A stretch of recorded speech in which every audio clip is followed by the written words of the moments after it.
हम सब यहाँ पर निमित्त माध्यम है, लेकिन सबको मैं और अहम का अहंकार है कि आपको ऐसा लगता है कि सब कुछ हम कर रहे हैं, नहीं। जैसे इसको मैं एक छोटे से वृतांत से आपको समझाता हूँ। जैसे मैं कल देख रहा था, हालांकि उससे पहले वो नहीं देखा, तो उसमें क्या है, जो शनि भगवान है उनकी नॉर्मल सा देखा जाता है कि हनुमान जी पर कभी भी प्रभाव नहीं पड़ता, लेकिन कुछ कहते हैं कि एक दिन के लिए उनके ऊपर भी प्रभाव पड़ा था।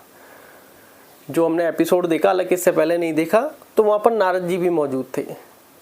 और वो नारद जी कहें कि जब शनि भगवान को वो बनाया गया न्याय का देवता, तो उनसे बड़े अप्रसन्न थे कि वो कहते हैं कि एक एकादशी ऐसी आती है जिसमें शनि एकादशी होती है, जिसमें भगवान नारायण की पूजा शनि देव के साथ होती है।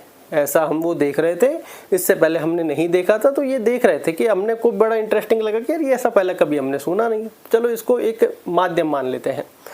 तो अब उसमें जो नारद जी हैं वो एक चैलेंज कर देते हैं शनिदेव को, और वो चैलेंज करने के माध्यम से कि स्वीकार कर लेते हैं शनिदेव, और वो पहुंच जाते हैं हनुमान जी के पास, नारद जी, क्योंकि बजरंग बली तो वो है, हनुमान जी तो राम जी के परम भक्त, और उनके ऊपर शनि की साढ़े साती का कोई प्रभाव नहीं होना चाहिए, क्योंकि ऐसा वरदान था।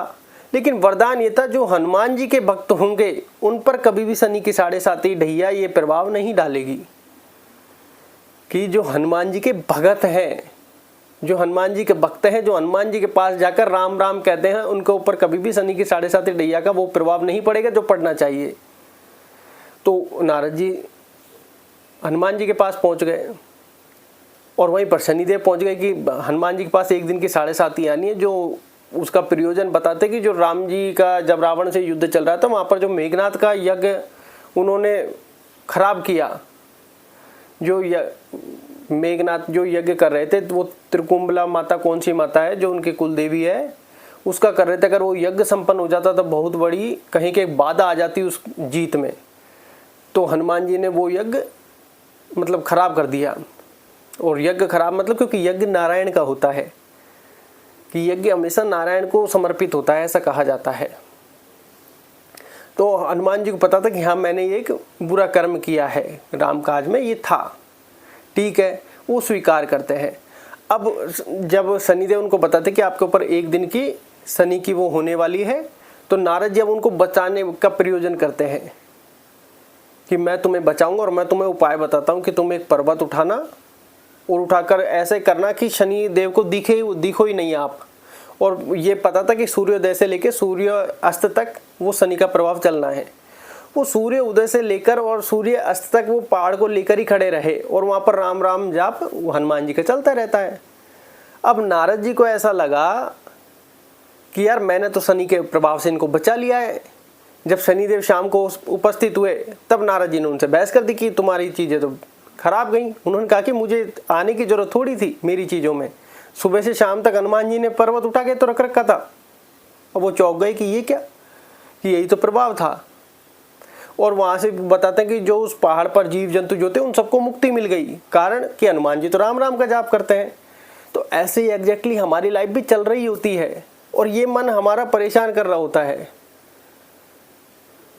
तो अब यहाँ पर हमको समझने वाली बात क्या थी कि जो जैसे सवाल कमेंट में आता है, कि कमेंट सेक्शन में भी ये सवाल था कि ऑलमोस्ट जैसे शादी प्री डिसाइडेड होती है, जैसे भाग्य में प्रारब्ध में जो चीज़ एक बार निश्चित होकर आ गई है वो व्यक्ति को भोगनी होती है। अब जैसे भाग्य में पहले से शादी लिख कर आ गई, कुछ लोग इसको मानते हैं, कुछ लोग नहीं मानते, हर व्यक्ति के अलग ओपिनियंस होते हैं, इसमें कोई दो राय नहीं है। उसके बाद कहीं की बिजनेस, नौकरी, जॉब, नॉर्मल सा व्यक्ति की यही लाइफ होती है। फिर उसके बाद बच्चे, और कहीं की एक लास्ट ऑप्शन हो जाता है डेथ। अब कुंडली विश्लेषण में जैसे एक हालांकि इस पर एक हम वीडियो बना सकते हैं अगले नेक्स्ट टॉपिक पर, लेकिन वो कहा जाता है ना कि जैसे डेथ कोई नहीं बताएगा आपको, कोई प्रिडिक्शन करेगा ही नहीं आपके डेथ की। कारण क्या है कि अगर आपको बता दे कि आप करोड़पति अरबपति बनेंगे, और आपको कह दे कि रास्ते में एक दिन कोई कील या सुई आप ले सकते हैं कि ये एक दिन तुम्हारे चुभेगी, तो वो व्यक्ति का करोड़पति अरबपति पर ध्यान नहीं होता, क्योंकि अब उसका मन, उसको मानसिक अवस्था उसको ले गई है उस कील पर कि यार एक दिन ये भी चुभेगी। इसलिए डेथ तो बहुत बड़ी प्रेडिक्शन है, और ये कटल सत्य है, व्यक्ति के ग्रहण और कहीं की झेल ही नहीं पाएगा। व्यक्ति सब चीज़ों को भूल जाएगा, उसको वो दिन याद रहेगा जिस दिन प्रेडिक्शन कर दी।